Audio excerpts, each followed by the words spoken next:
Hello, everybody. Welcome to Sunday Night Ghost Stories Extra, because we are on a Friday. Oh my goodness me, the end of the working week. Where did that go? Very quickly for me. Anyway, here we are in the library. We've got the fire on tonight, but we've only got the lights on. We haven't actually got we don't need to have the fire on tonight because it's been a lovely warm day today. Derpzoid is in here. Let me just turn the camera around. There he is, asleep on the pillow there. He's been outside all day, sat on the chair. Probably got a bit of a suntan. What are we reading? We are still reading The Excellent Scottish Ghosts. What a terrific book, he says, getting the camera set up properly. What a terrific book. What are we drinking tonight, more importantly? We are drinking one of the subscription beers, Oh Lovely Irish Pale Ale. It says, soft gold, this Irish pale ale opens with honeyed biscuit, oats, and floral heather. Ooh. Meadow Sweet adds subtle almond and vanilla depth, while juniper brings a resinous lift. British hops stay earthy and restrained, balanced by clean Nottingham yeast and a smooth, lightly sweet finish with Celtic character. Brewed and canned for free assembly in the EU, imported to the UK by Beer 52, blah, blah, blah. Artwork by Joanna Walderdorf. Beautiful artwork. Very good. What is it? 5%. And it's by the Free Assembly Brewery, apparently. So, what do you know? We haven't even started the show yet, and already we have a dead soldier. And run, VT. Oh, it's jolly nice of you. Hello, dead soldier. Seen plenty of those in my time. I suddenly realised we haven't got any wasabi snacks for half time, but what we do have is some popcorn. So, literally going to be munching popcorn at half time. I'm just going to turn the visual effects on. Let's blur the background a bit, shall we? Too much. That's better. That's better. That's nice and atmospheric, that. So let's crack on Mitt the Ghost Stories. And we where did we get to? I think we'll reread Friend Draft House, Aberdeenshire, and then we'll go on to a new one. So, sorry, I meant to say, we're drinking that and we're washing it down with the Western Gold honey, the last of it tonight. So, right, try it again. Friend Draft House, Aberdeenshire. Friend Draft House, as it stands today, was constructed in the 17th century around a much older castle. The property stands in beautiful surroundings close to the town of Huntly and is haunted by a ghost whose story starts in 1630, which is about 4:30. In 1630, the Laird of Friendraft at the time, Sir James Crichton, killed Gordon of Rothiemay in a dispute over land. As a consequence of this, he was ordered by the Marquis of Huntly to pay compensation or blood money to Gordon's son and namesake. For some time later, Crichton became involved in a feud with Leslie of Pitcappel. Fearing violence from Leslie, Crichton sought the services of the Marquis of Huntly's son, Viscount Aboyne, and the new Laird of Rothiemay as part of an armed guard to protect him. The men were lodged in the tower for the night. A terrible fire broke out and several people were killed. Viscount Aboyne, Gordon of Rothiemay, Colonel Ivett, English Will, and their servants. It was agreed that the fire had probably been started deliberately. Lady Crichton was the one upon whom most people's suspicions fell, but an official investigation that took place at Friendraft in 1631 was unsuccessful in finding enough evidence to blame any one individual, and the laird and his wife escaped any form of retribution. The lady of Frendraft apparently was troubled by her conscience after death, for she has returned to the scene of the crime several times since then. Her ghost, reportedly dressed in white, is traditionally never seen or heard by any laird of Frendraft, but other people, either living in the house or visiting it, have witnessed the presence of something supernatural, either seeing the figure of a lady or hearing loud sounds of raised voices and banging, which have no rational explanation. I think that definitely deserves a...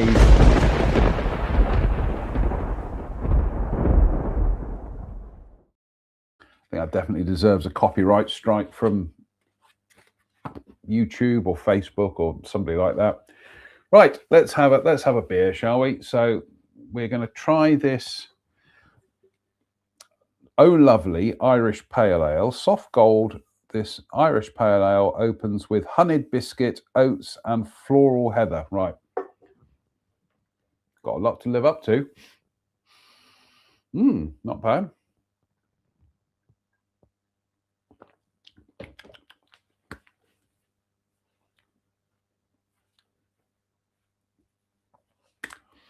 Perhaps it takes two sips. Not feeling it at the moment. Well, I should hope not. I'm live on the internet. But anyway, not that kind of show, folks. Goldenock Tower, Goldilocks Tower, Goldenock Tower, Galloway. No, not that Galloway before he starts wanting to sue us. Goldenock Tower. That's 3 pronunciations I've had of that. Goldenock Tower, Galloway. Goldenock Tower dates from the 16th century. It was originally owned by nobility, but after 100 years or so, it changed hands and became part of a farm. The farmer's family at Goldenock found themselves in the midst of the struggles of the Covenanters. The farmer was a staunch Presbyterian. I've been up since 2:30 this morning. The farmer was a staunch Presbyterian and proud to have a son who took up the cause against the Royalists. The Covenanter forces were losing the struggle, and the son found himself on the run, hounded by Royalist troops. Taking a chance that he would find an ally therein, he knocked at the door of an isolated farm one night and asked for shelter. The owner was initially hospitable, but after some time his attitude became more menacing. When the young Covenanter decided it would be prudent to try to leave, his host attempted to prevent his departure by force. Terrified at the prospect of being handed over to the Royalist troops, the young man fought with his captor and killed him. He then fled for his life back to Goldenock. No one had seen him arriving or leaving the farmhouse, so he hoped that the dreadful secret of what he had done would never be discovered. The young man's crime did go unpunished by law, but he had not seen the end of the man whom he had killed. At Goldenock, a few nights later, the young man was roused from sleep by the ghost of his victim. The ghost made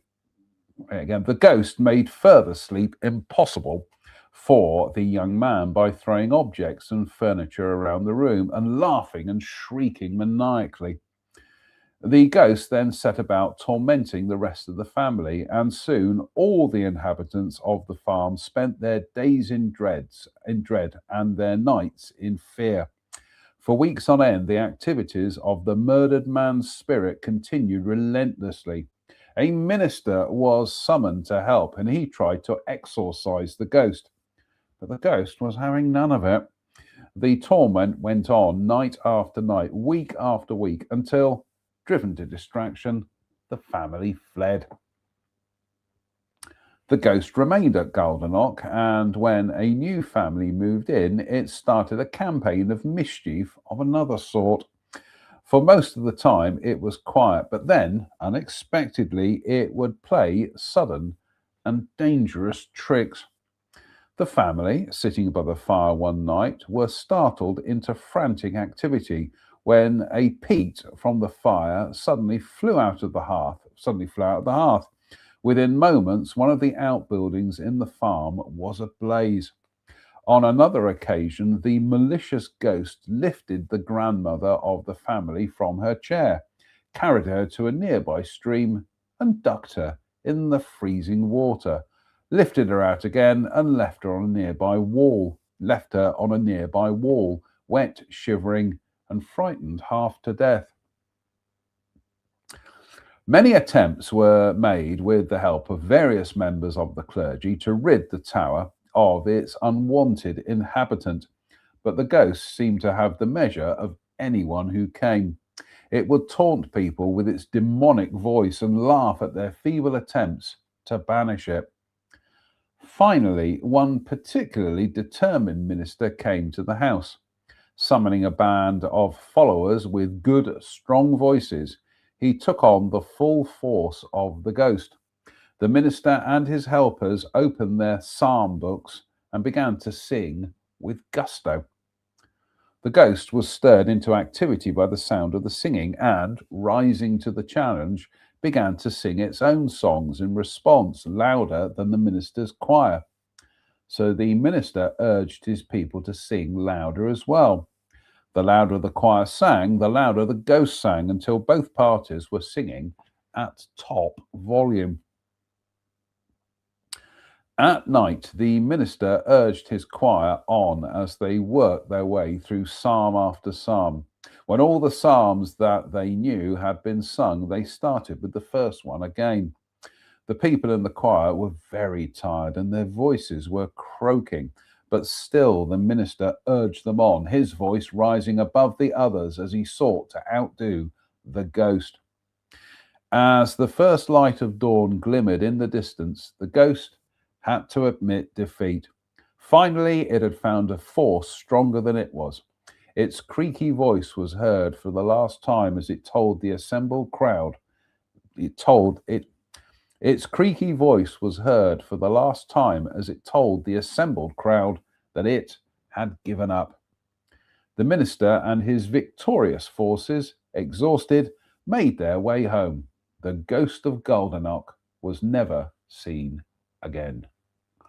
I think that does deserve a...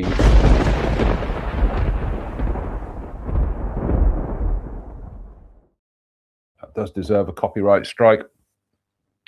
Slange.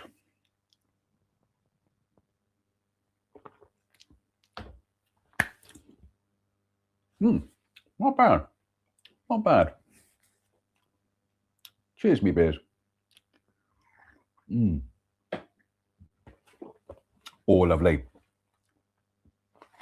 What's that sound? That's the sound of the show going downhill now that we've started hitting the bump element. So, Inverore House, Argyll. On the road west to Aban lies Tainault, where Inverore House, owned by the family Campbell, keeps its own store of ghosts. One room in the house is home to one of the many green ladies that frequent Scotland. Green Jean's origins are a matter for some debate, but one theory as to her identity has a particularly charming story attached to it. Green Jean is believed to have been a woman called Mary Cameron, who lived in the 17th century. She was betrothed to Dermot Campbell of Inverore. Mary's family lived in a place called Callet House, and, according to the legend that is told, Mary had upset her father, who had locked her in a room for a period as punishment. She must have been locked in the room for some time, for while she was confined, it is said, a Spanish ship carrying the plague arrived at Loch Leven, a small sea loch on the west coast. The infection spread rapidly, and before long, all in the Cameron household had succumbed, save Mary. Left alone in the strangely quiet building, she was greatly relieved to hear sounds of activity outside. She called out to ask what was happening and was distressed to find that the noises outside were those of men who had been sent to burn the house down to clear away all traces of infection. When it was discovered that there was still someone alive in the house, a message was sent to Inverore to ask for help. Dermot Campbell arrived and released Mary, but they were unable to find shelter anywhere nearby. So frightened were the people of catching the plague. Not even Dermot's family would offer them shelter. Dermot and Mary were forced to struggle for survival out in the wild for quite some time before Campbell's father was convinced that neither carried the disease and allowed them to return to Inverore, where they married and lived happily. The ghost of Mary Cameron returns to Inverore, the place which must hold many happy memories for her. The ghost of Duncan Campbell, resplendent in full Highland dress, is another that is said to haunt Inverore. Duncan Campbell or Dermot Campbell?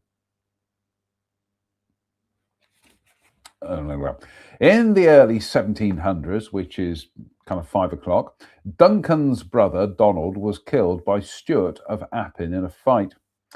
Having ended the life of Donald Campbell, Stuart then took himself to Inverore House, where Duncan, unaware as yet of his brother's death, offered hospitality.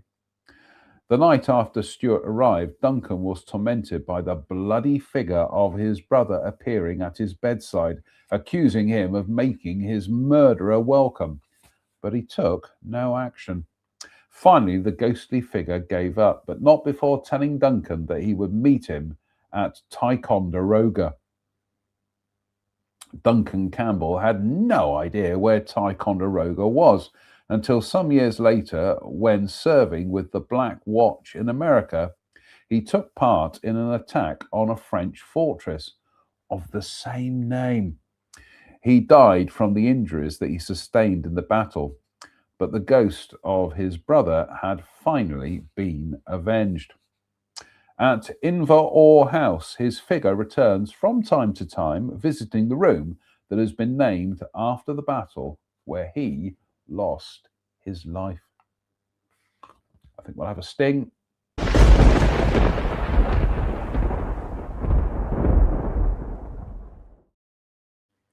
Bum, bum, bum. Cheers, me beers, in the magnificent Rush beer glass. Thank you, viewers Kirsten and Steve in the United States.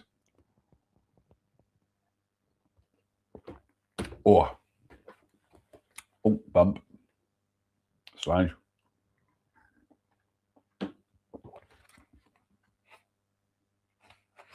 Learmouth Gardens, Edinburgh. Learmouth Gardens is a quiet street in the respectable district of Cumley Bank in the north of Edinburgh. One of the houses has a disturbing history. In the mid-1930s, the house was occupied by a baronet, Sir Alexander Seton, and his family.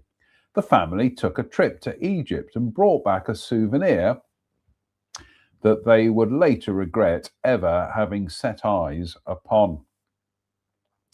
The trip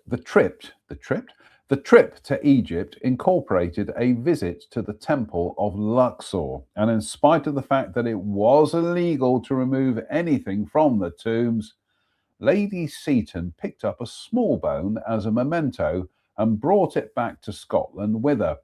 The bone was placed in a glass case in the dining room. The family had hardly settled back into normal life when strange and disturbing things started to happen. Crashing sounds were heard and furniture was found in disarray. Ornaments were found broken in rooms that had been empty. Lady Seton fell suddenly and inexplicably ill with a mystery complaint. Time and time again, the family was disturbed by strange occurrences for which no explanation could be found.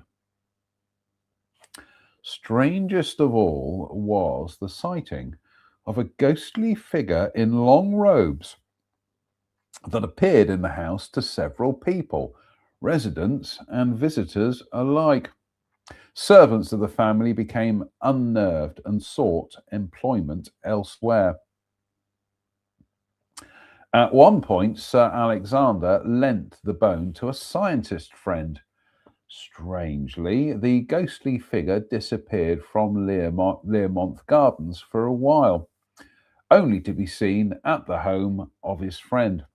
The family could no longer ignore the fact that the bone seemed to be responsible for the troubles that had been affecting them. Such a story could not remain a secret within the family for long, of course, and the Edinburgh newspapers were soon full of the news of the curse of the Pharaoh, as they called it. The bone was returned to Learmonth Gardens, and once more the furniture seemed to take on a life of its own. Sir Alexander himself became ill. Unable to withstand the strain any longer, Sir Alexander eventually surrendered the bone to a priest whom he knew. The bone was exorcised and then burnt. Thankfully, the torment came to an end when the bone was destroyed. I think I read that as Learmouth Gardens at the beginning. It's Learmonth. Learmonth. Month. It's been a long day. I was up at stupid this morning. Been a solid day in the office drawing and redrawing because, long story short, an element on the piece of artwork I was doing went rogue, and because it affected all the other files that I was working on, I had to go back and painstakingly change every single one. Never mind, that was my fault. But anyway, so I didn't get to do any gardening today, but Derpy, he's sat out on the patio all day. Goodness me, got a taste for the outdoors again. Cheers, me beers.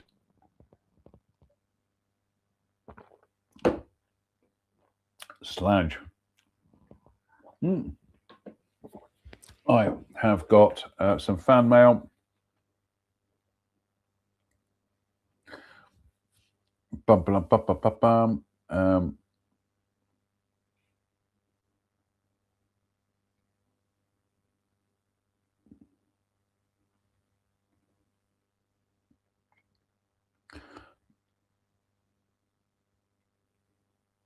Bear with.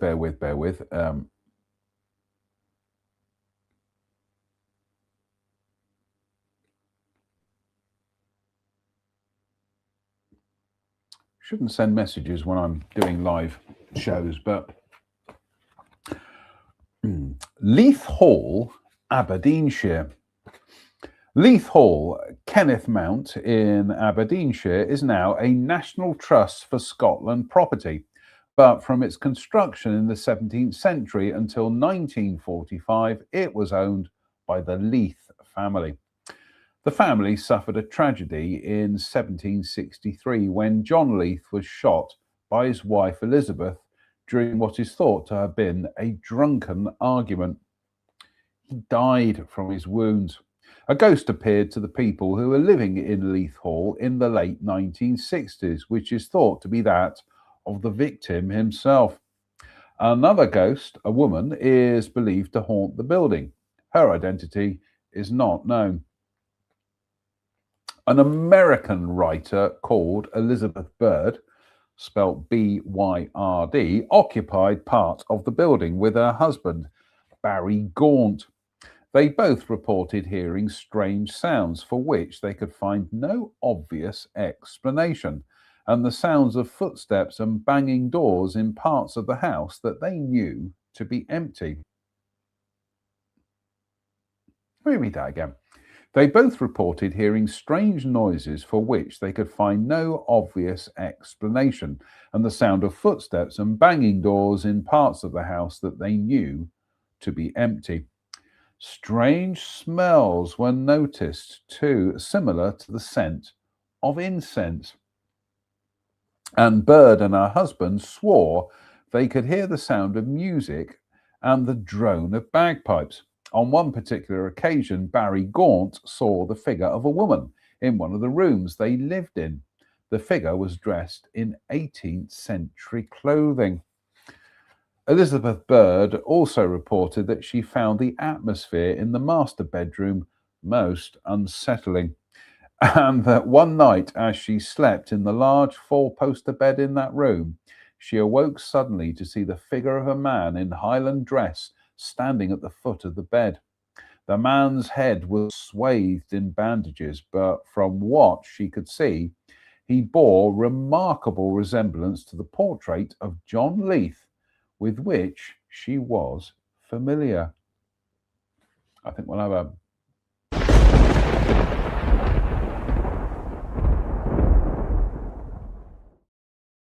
That's a bit hard on Barry because Elizabeth Bird also reported that she found the atmosphere in the master bedroom most unsettling. Yeah, poor old Barry. He was doing his best, but probably up to 27 minutes. Goodness me, I think this next one will be the last one before half time. So slimes me for everybody.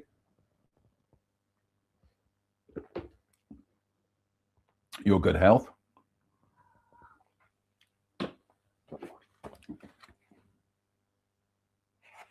Morningside, Edinburgh. Morningside is an area in the south of Edinburgh that has jokingly earned a nationwide reputation for being rather genteel and somewhat pretentious. Before Morningside grew into a suburb of the capital and acquired its fur coat and nae breeks reputation, it was more of a rural area. Here in 1712, which is almost 5:15, a man called Sir Thomas Elphinstone purchased a large house when he retired from colonial life. Sir Thomas was a widower. His wife had died when she gave birth to their only son, who was now grown up and had flown the nest. Sir Thomas's life in Morningside might have been destined to be a rather lonely one, were it not for the fact that he was courting a young lady and hoping to marry her. The young lady's family was in favour of the match in spite of the considerable age difference between the two parties. But the young lady, Elizabeth Pittendale, was not quite so enamoured. Her heart belonged to another, an army officer named Jack Courage. What a name. In spite of her misgivings, Elizabeth told Jack that they must end their relationship. Jack was about to be posted abroad, and the distance would help to sever the ties between the two of them. Elizabeth married Sir Thomas Elphinstone and settled in the house in Morningside. Elizabeth married Sir Thomas Elphinstone and settled in the house in Morningside. It was a matter of months later that Sir Thomas told Elizabeth that she would be given the opportunity to meet his son, John, who was returning from military service abroad. When the young man arrived and was introduced to Elizabeth, however, she found it hard to behave as a stepmother might, for Sir Thomas's son, John, was none other than the young man she had known and loved as Jack Courage. It was inevitable that their relationship would resume, and accordingly, that it would be discovered by Sir Thomas. They could not keep their feelings for each other a secret for long. Sir Thomas entered a room one day to find his son and his wife engaged in a passionate embrace. Filled with rage, Sir Thomas attacked his son, who fought back with all his strength. Elizabeth, distraught to see such violence, tried to intervene and was stabbed accidentally by Sir Thomas. The wound was fatal. When Sir Thomas realized what had happened, he was heartbroken. He killed himself. Husband and wife were buried together in the family vault. John survived but left the house, renting it out to an acquaintance. The new tenant was the first to see the ghostly figure of a weeping lady walking down the corridor to one of the bedrooms. The man was not frightened by the ghost, but was sad to see her in such distress. he sought the help of a medium who told him that Elizabeth's spirit could not be at peace as long as she was buried beside her killer. John was informed on this. Oh, get your teeth in, man. John was informed of this and at once arranged for Elizabeth's body to be moved. The ghost was never again seen in the house in Morningside. When John himself died a few years later, he was buried, according to his wishes, beside his sweetheart, Elizabeth. Ah, what a lovely story. Half time. Half time. And we're going to have some sweet and salty popcorn, if you don't mind.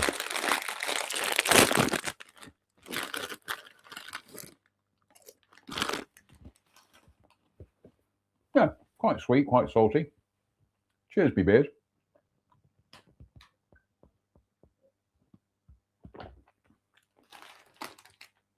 Only 68 calories per bag, so not bad.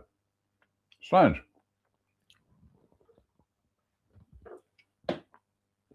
Right, so the next beer tonight is this one, which I get from Home Bargains. Love Lane Brewery. Blackbird Extra Stout, 6.7%.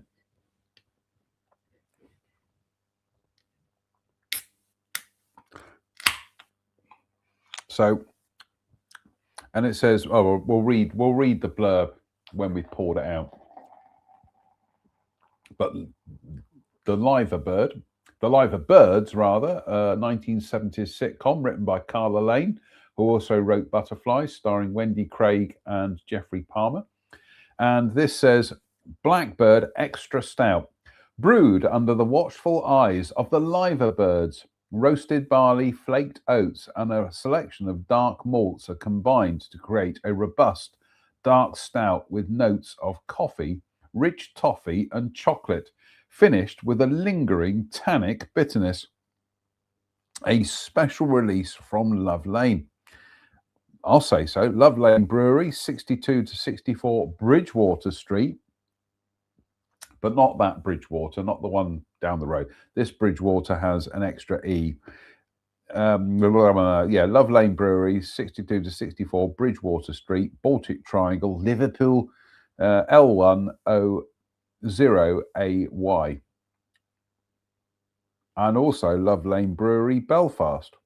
So, yeah, I noticed some of these beers, some of these... I was going to say some of these subscription beers are from Ireland, but this is from Home Bargains. So, brain fart moment, everybody. Right, what have we been up to today? Well, we had adventures last night because we went down to that there. I'll put out the pictures in a second.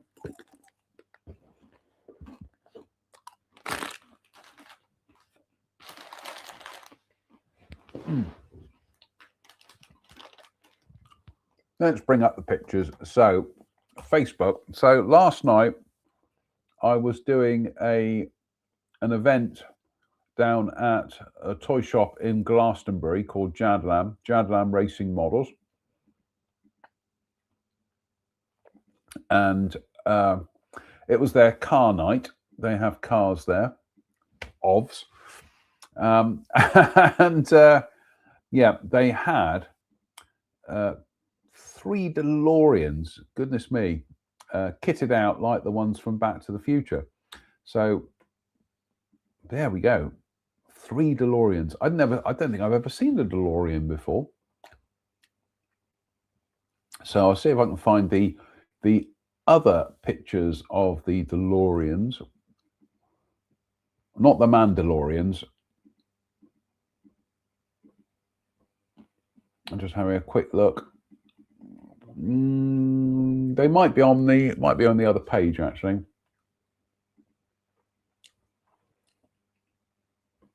But yeah, to have 3 of them all kitted up to be like Doc Brown's car in Back to the Future was absolutely brilliant.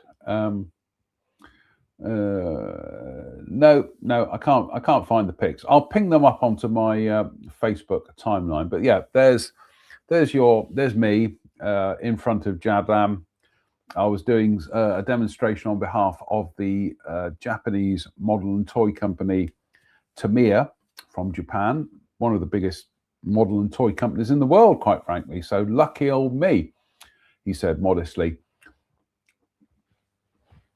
You know what? We'll just ping the images over of the DeLoreans. Let me just go to Messenger. Messenger. Come on.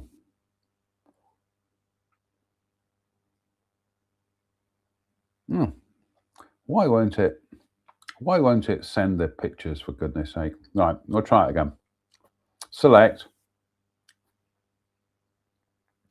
Yeah, that'll do. And I'll just send them to the MacBook. There we go. They're being sent to the MacBook rather than send them to Facebook Messenger. So here we go. What do you do on Friday night? I tuned in to watch Sunday Night Ghost Stories Extra, and he was too busy faffing around with his bloody Facebook again. Yeah, I'm guilty. Right, so share screen and window. That's what we want. So here we go, ladies and gentlemen.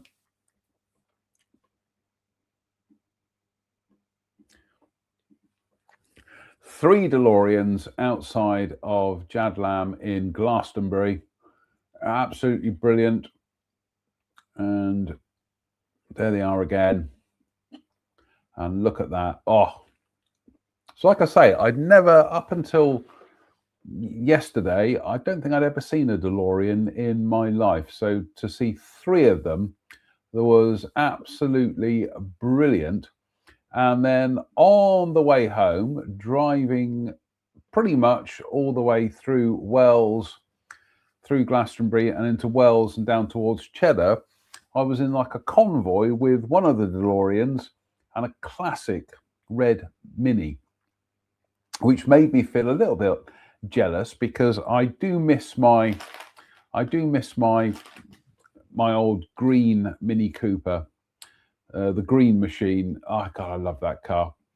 But I gotta say, I do like my Binny, my BMW Mini, despite the fact I got to get a new oil filter fitted this week. Also, a quick note to say, R.I.P. Michael Keating, who played Villa in Blake 7. He passed away yesterday. Desperately sad news. It's almost my favourite character in Blake 7. Him and Avon, and that was the thing I liked about the chemistry between the two characters. Villa was an abject coward. Avon was a sociopath, and I just liked the fact that sometimes they threw them together in stories. And yeah, we've lost both of them. Goodness me, I'm just trying to think, how many of the cast of Blake 7 have we lost now? We've lost Gareth Thomas, Paul Darrow, Michael Keating. God, that's depressing. Jacqueline Pearce. Yeah. Servalan. We're all getting old, folks. Right, and also, that was just, we'll get on with the ghost stories in a second, don't worry. I'm just loving these, I'm loving the popcorn right up until the point where you suddenly come across the hard bits.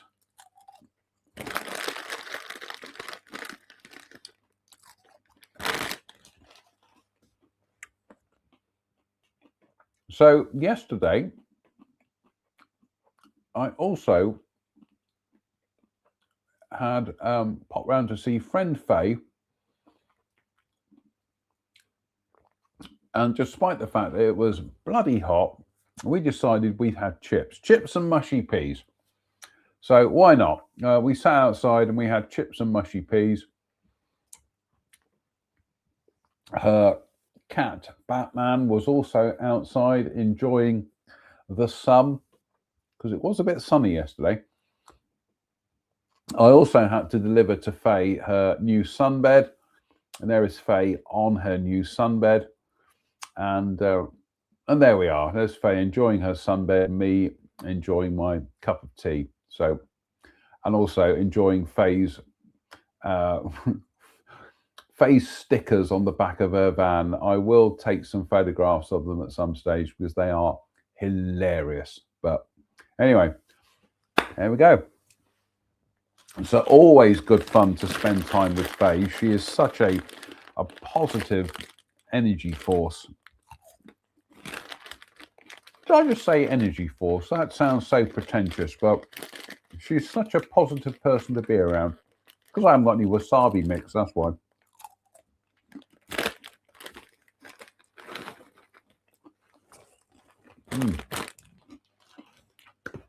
Right.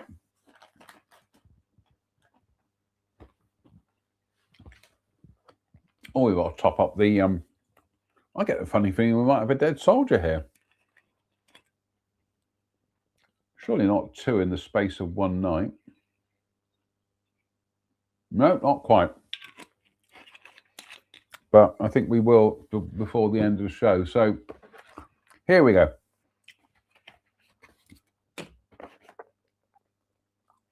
New Lanark, Lanarkshire. New Lanark is a historic village at the edge of the market town of Lanark. It was built in the 1780s by the Glasgow banker and cotton merchant David Dale as a social experiment. Workers in the mills in New Lanark had better working conditions than many of their contemporaries elsewhere, and there was also provision for the education and welfare of their families. The village is now a World Heritage Site. It took 30 years for two people from New Lanark to find out that they both had the experience of seeing the same ghost when they were children. The two were Mary Graham and her brother Alan, who, when they were young, had lived with their parents in a flat above the family shop in New Lanark just after the turn of the 19th century. The first to see the ghost had been Alan. The other members of the family had gone out for a while to visit his grandmother, leaving him alone in the house in bed. He had woken up feeling strangely cold and had seen the figure of a woman at his window. The woman was dressed in Highland clothes and she was knitting. She had walked towards the child and then passed him by, walking right through the closed bedroom door. Alan had been very frightened by the experience, but his parents told him quite firmly that it was nothing more than a dream, so no more was said about it. Some time later, his sister Mary saw an identical figure in the flat. She was older than Alan. When she told her parents about what she had experienced, they admitted that what she had seen was probably a ghost. Mary was instructed that she was not to tell her brother, for he would be frightened and would not sleep at night. Mary's parents believed that the ghost meant no harm and probably had some connection with the shop below the flat, which had been at one time a doctor's surgery. Perhaps the woman had died as a result of, or in spite of, medical treatment she had received there. Perhaps she was the victim of something altogether more suspicious. No one could tell. The tartan cape that the woman wore was possibly a clue as to where she came from originally. Many of the mill workers in New Lanark had come from the Highlands. Perhaps the ghost had been among those who had come to New Lanark to work. Mary Graham did as her parents had told her. She never said a word to her brother Alan. It was only when they had both grown up that Alan spoke to her of his own encounter with the mystery woman.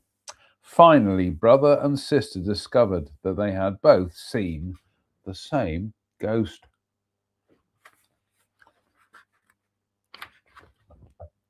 Oh, the beer burps. 46 minutes and 42 seconds. I do apologize, folks. That was building up there. Oh my goodness me, we are into a new chapter in a second. I am also mindful of the fact that we do have the Ghostly Almanac of Devon and Cornwall to read, but we'll wait later in the week, I think. So cheers, me beers.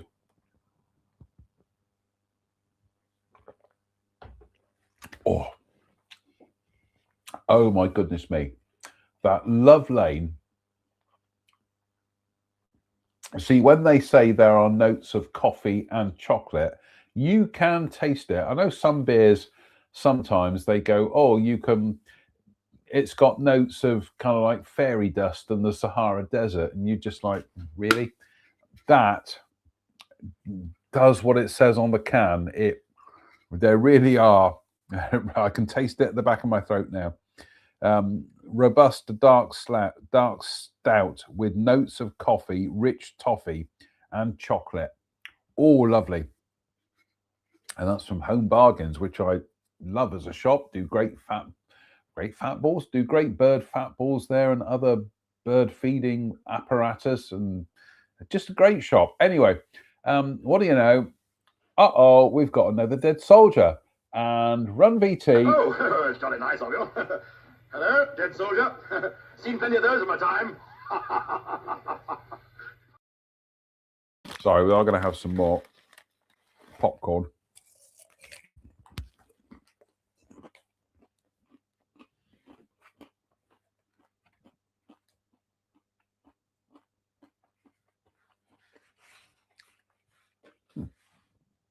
We'll have a quick swig. So,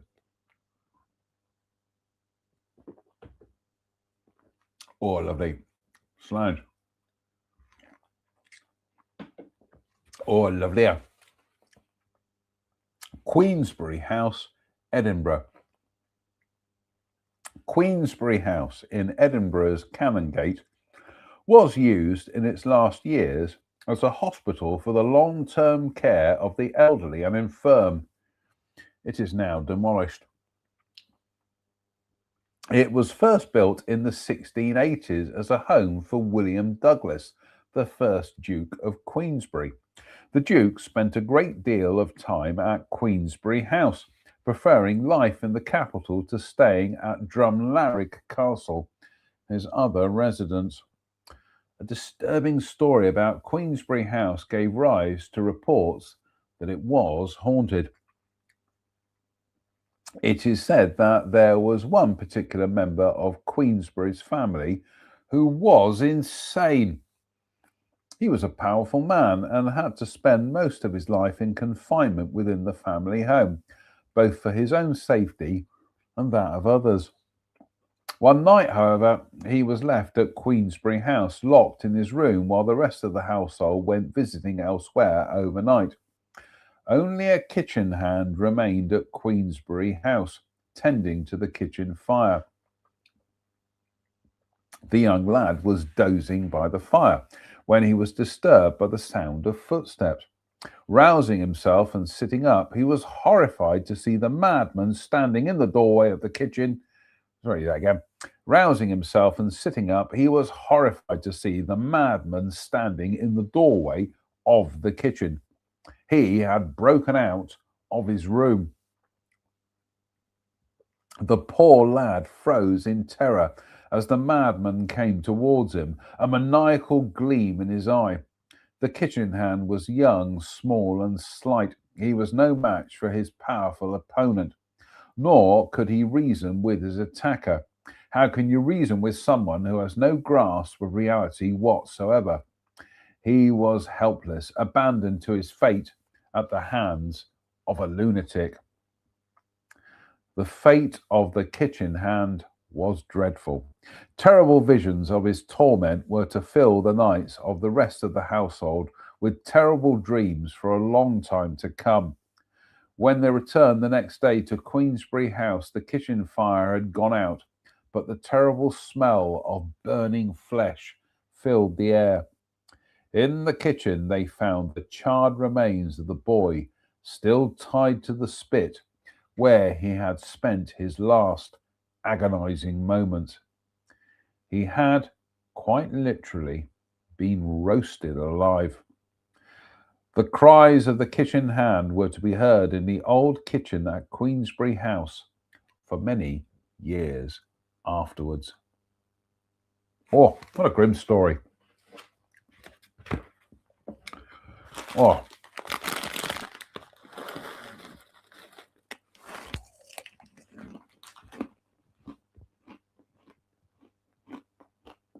Sounds me well.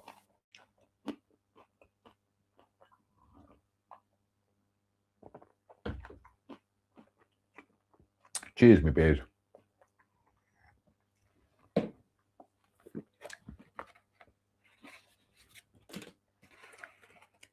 Well, the last one from this chapter, but we do have, obviously we have another chapter to go. So, other haunted houses.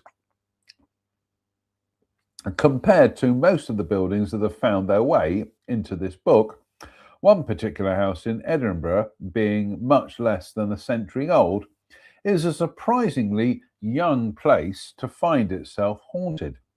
The house is in Stevenson Drive on the western side of the city. The occupant, newly widowed, was stunned to see writing appearing on one of the inside walls. The man thought that perhaps his dead wife was trying to contact him from the afterlife. But as the scribblings on the wall were indecipherable, it was impossible to work out what she was trying to say, if indeed it was her work. After a short period, the writing stopped as mysteriously as it had begun, and no one was any the wiser as to who or what might have caused the phenomenon. Phenomenon. Sorry. Another house in Edinburgh, in Hazeldean Terrace, in the Liberton area, was the scene of vigorous activity by some sort of ghostly presence for a period of time. The activities, similar to those of a poltergeist, stopped quite suddenly after a period of 3 years or so. Quite a few ghosts are said to inhabit houses in the granite city of Aberdeen in the northeast of Scotland.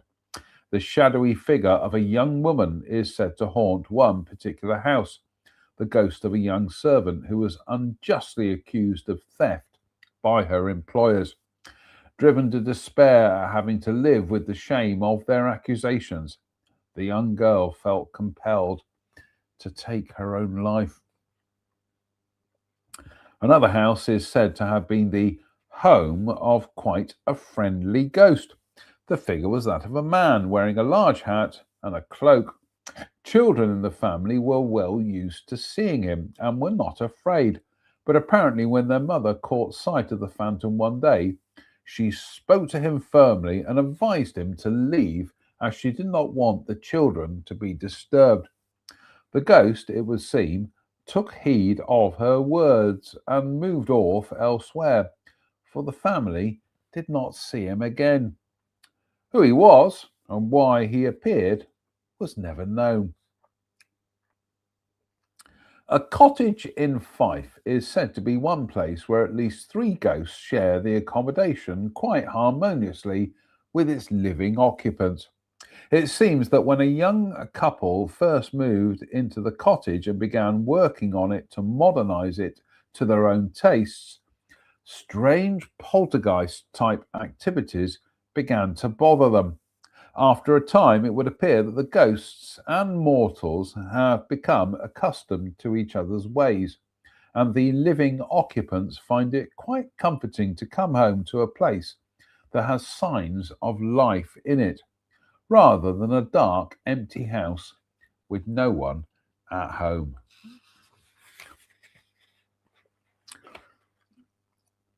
That's the end of that chapter. Oh my goodness, we're already up to 56 minutes. We are heading towards the conclusion of tonight's entertainment, he said charitably.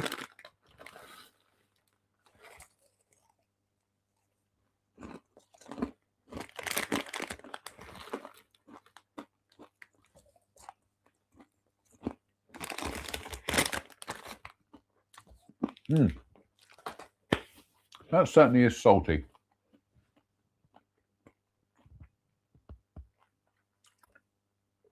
Cheers, me beers.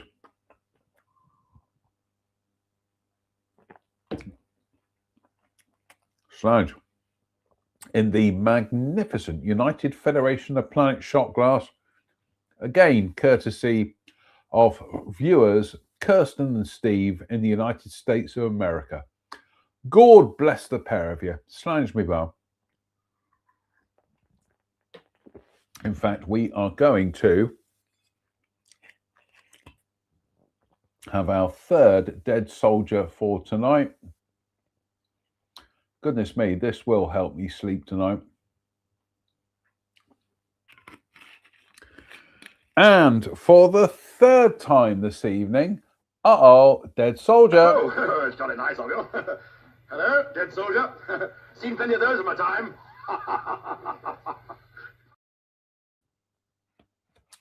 Hotels and public houses, extra guests.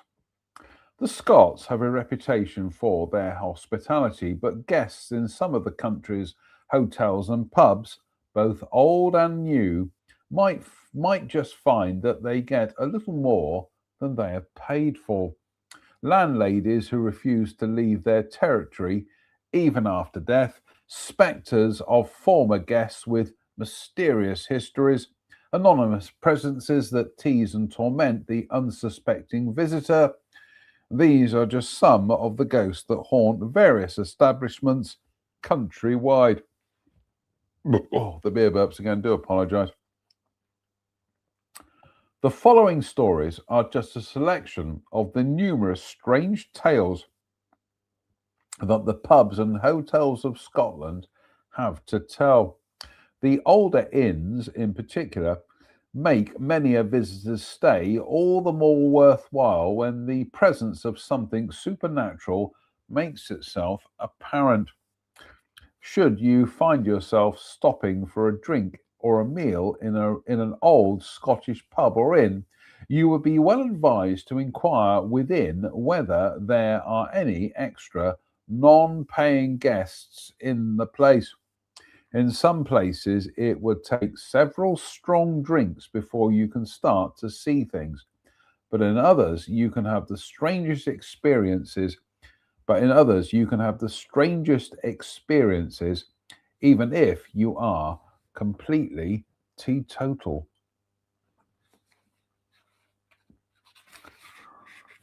We're up to 59 minutes. We are rushing towards that. The magic moment. Cheers, me beers. And there we go. We through the hour mark. Slange me bar.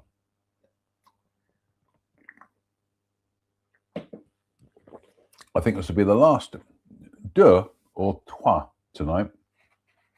No, I think it's going to be the last deux. Port Ellen, Islay. Islay. Port Ellen, Islay. The island of Islay off the west coast of Scotland is of interest both to nature lovers and whiskey lovers. That's me covered there, folks. It is a bird watcher's paradise and also, on account of its distilleries, a haven for the connoisseur of fine malt whiskey. One former distillery on the island, close to the town of Port Ellen, was converted many years ago for use as a hotel. The hotel is said to be haunted by the ghost of a man. Visitors to the hotel have seen the figure of a thick-set man in one of the corridors.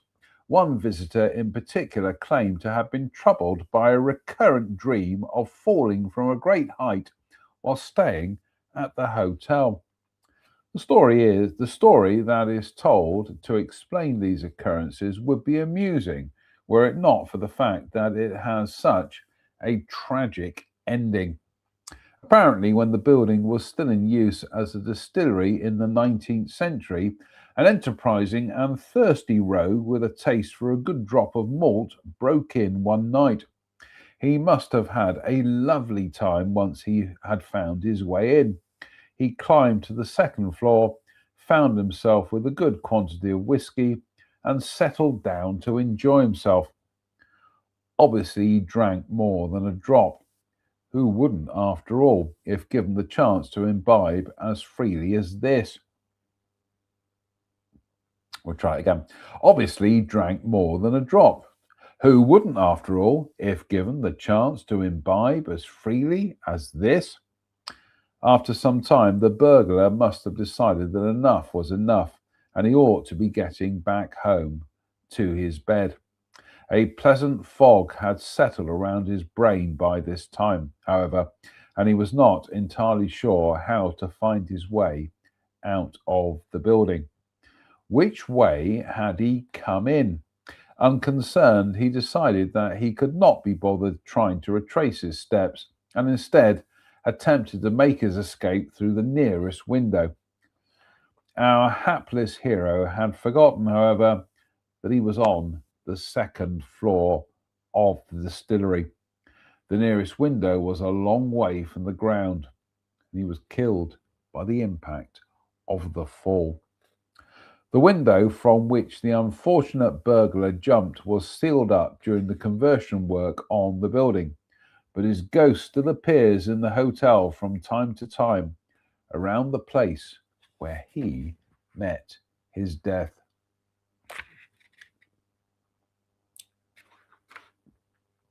I think we'll do more, and then that'll be it. So, cheers, me biz, or perhaps trois. I'm not entirely sure.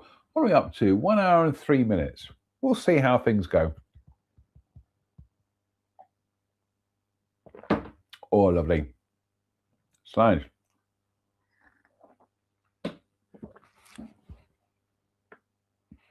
Cross Keys Hotel, Peebles. You came, you went, but I have stayed, fit 300 years. Several ghosts have been seen in various places in and around the pretty town of Peebles on the River Tweed. The Cross Keys Hotel, in particular, has quite a reputation for having an extra guest. Perhaps extra guest is not such an appropriate term to use, for the ghost is that of Marion Ritchie, who was once the landlady of the inn. On hearing about the things that she gets up to, it is tempting to wonder whether Miss Ritchie resents the fact that the establishment over which she once presided is now in the hands of others. Perhaps she dislikes the modern world. Whatever motivates her ghost, she likes to cause trouble, although so far the trouble has not been serious. Things are moved from place to place, and crockery and glasses are broken. She makes her presence felt from time to time in various parts of the hotel, and people claim even to have heard her voice. Miss Ritchie's speciality is tampering with electrical goods, switching things on and off to cause irritation and consternation. Is this a sign of the good woman's contempt for all things modern, or is she merely fascinated with the wonders of technology?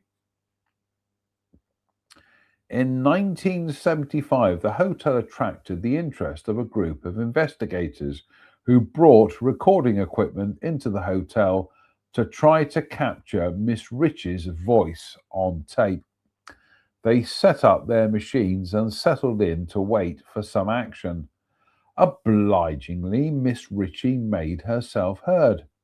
The investigators were delighted. They had captured the voice of a ghost on tape. However, the playback was distorted and useless. They tried again, but were rewarded with a soundless tape. Much the same thing happened with a third attempt, in spite of the fact that before setting up for recording, all equipment was checked meticulously and sound levels carefully set. It seemed that they had been the victims of another of Miss Rich's little tricks.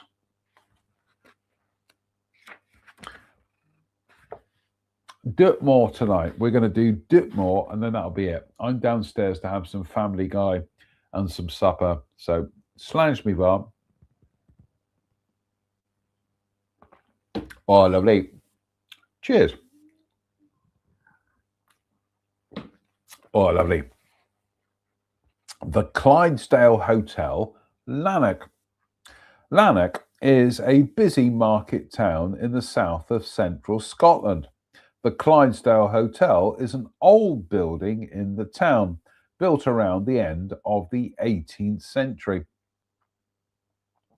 Long before the hotel was built, the site had been occupied by a Franciscan priory at some time in the 14th century.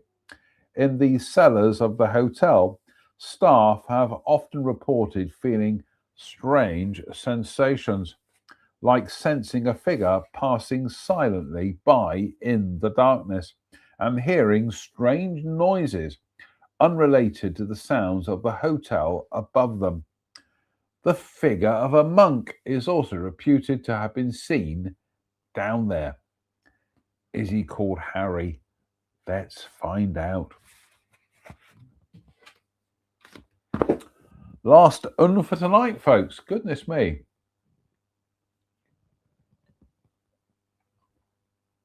And then we're going to have some supper. So, slange me var.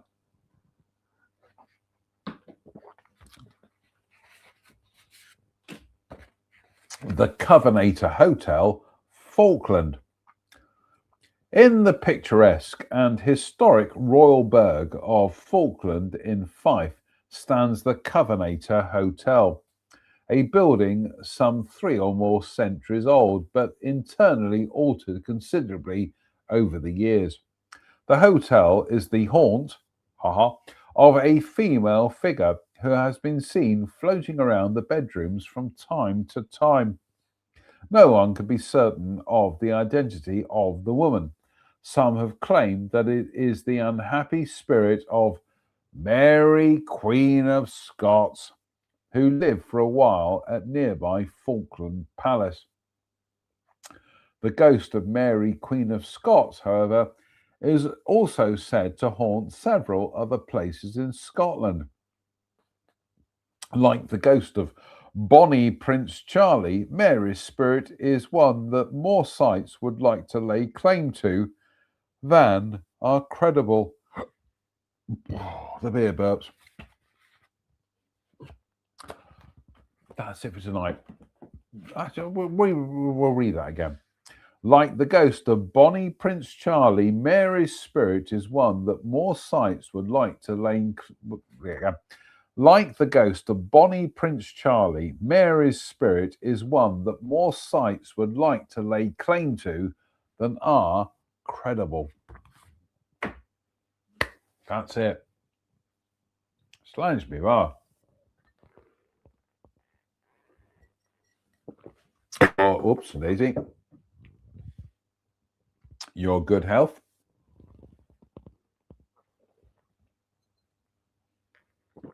Oh, lovely.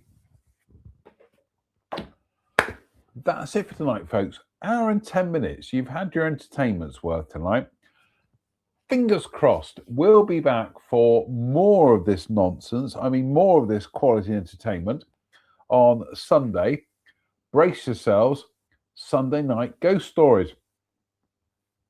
So until then, it behoves me to say thank you for watching. Why not?